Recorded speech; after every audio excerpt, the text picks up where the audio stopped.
How's it going? It's Rad. So yeah, the WWE Smackdown review from last night, the Smackdown after WrestleMania. And no, I actually didn't watch it because I had to work, and there wasn't a rerun of it. So I'll analyze it the best I can from what I read and from the highlights I did watch. So let's get started with it. So SmackDown starts off with Shane McMahon in the ring. Shane McMahon, of course, announcing that Daniel Bryan has officially announced that his release from being SmackDown general manager, so that Daniel Bryan can go back to being a full-time in-ring competitor. Shane McMahon gladfully accepted and thanked Daniel Bryan, of course, for his service on SmackDown since July 2016. Yes, that's how long Daniel Bryan's been general manager for. July 2016 to April 2018. Almost 2 years. That's actually impressive. Very long for a general manager. Of course, Shane McMahon wishing Daniel Bryan the best of his luck. Of course, Daniel Bryan will be a competitor on SmackDown. We'll have to see how that works come Superstar Shakeup time next week. But anyway, continuing on, Shane McMahon sensed that we have to make a new general manager. Announced that Paige, which Paige was coming fresh off her retirement last night on Raw from in-ring competition. It was announced that Paige will be the new SmackDown general manager. So Paige comes out, of course. Paige, of course, thanking Shane McMahon for the opportunity and say she'll make the best of it and try and make SmackDown a must-watch show, the A show.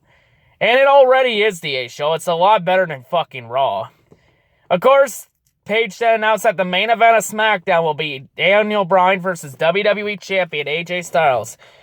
So we're getting a dream match right off. So we're getting a dream match in her first night on of general manager.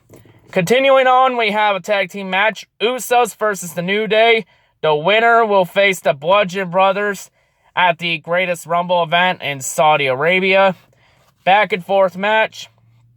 In the end, Jimmy Uso would hit the super kick on Xavier Woods, and Jey Uso would counter with a splash. And the Usos get the 3 count for a win. So at the Greatest Rumble event in Saudi Arabia, I'm probably not going to be able to catch it because I got to work also. It will be the Usos versus the Bludgeon Brothers for SmackDown Tag Team titles. Of course, after the match, Bludgeon Brothers came out on the stage, the SmackDown Tag Team champions, and just pointed their hammers at the Usos. And that's where we end there. Next up, we get a one-on-one women's match. We get Naomi versus Natalya. Of course, Naomi won the first ever women's WrestleMania Women's Battle Royal. It's probably not going to do anything for her career. But to the match itself, back and forth. In the end, Naomi would hit her split leg moonsault and get the 3 count for the win. Next up, we get another segment. We get Charlotte Flair in the ring. Of course, Charlotte talking about her win over Asuka, how she beat the Empress, how she ended Asuka's 2.5-year undefeated streak that spanned 914 days and over 300 matches. And now Charlotte is the one in Asuka's loss count. Of course, then Charlotte Flair asked who was next to challenge the Queen on the throne on SmackDown. Then this would bring out the iconic duo, Peyton Royce and Billie Kay from NXT to come out. So we have a 4th NXT call-up. So already the prediction where I said there will be 3 call-ups after Mania, that prediction's already wrong. Plus Drew McIntyre would end up not getting called up. Spoiler alert. So yeah, that prediction's wrong. But anyway, Billie Kay and Peyton Royce come out. They talk about how either one of them could beat Charlotte, and then told Charlotte that instead of focusing on the past, they should focus more on her iconic future. And of course, then that would start a brawl. Charlotte Flair would get the upper hand early to try and bring the fight to him. But in the end, the numbers game catched up.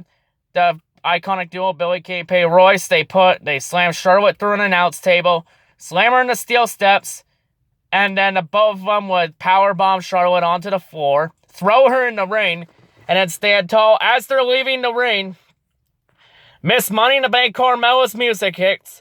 Carmella comes running out while there was a referee in the ring, and then Carmella demands to have her Money in the Bank cashed in for a women's championship match. And I'm like, okay, now this is the perfect time to cash it in. So this is shades of what Dolph Ziggler did to Alberto Del Rio for the World Heavyweight title back in 2013. The Raw after Mania 29. But it's a SmackDown after Mania 34. But yeah, so the ref takes the briefcase, announces that the cash-in's happening, and the bell rings. So now it is an official attempt.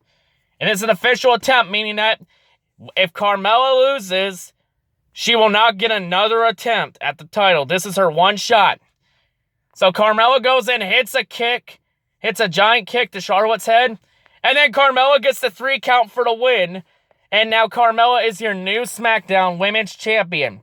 So her cash-in is successful. Now, this is how the first Women's Money in the Bank should be. It should not be wasted to keep Asuka's undefeated streak alive. It should be cashed in, and they should be champion. Like, I would have been, like, if they wasted 2 Money in the Banks in 1 year, I would have been fucking pissed.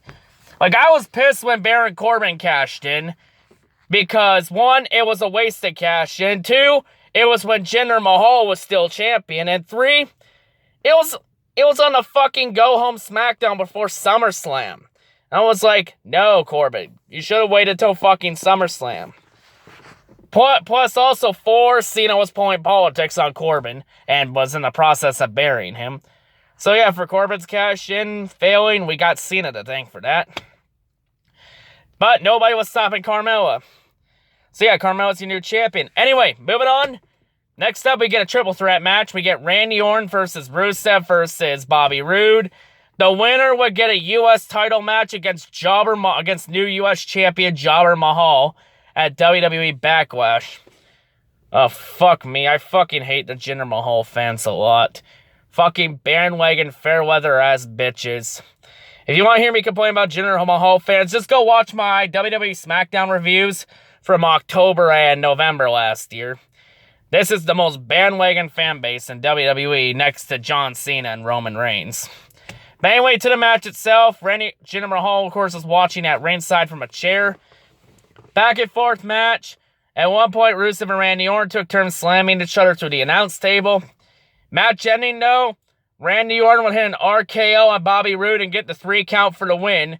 So Randy Orton will face Jinder Mahal for the United States Championship at Backlash in May. That is the next official pay-per-view, because I don't think they count the Greatest Royal Rumble as a pay-per-view event, because it's technically a house show that got a spiffy name.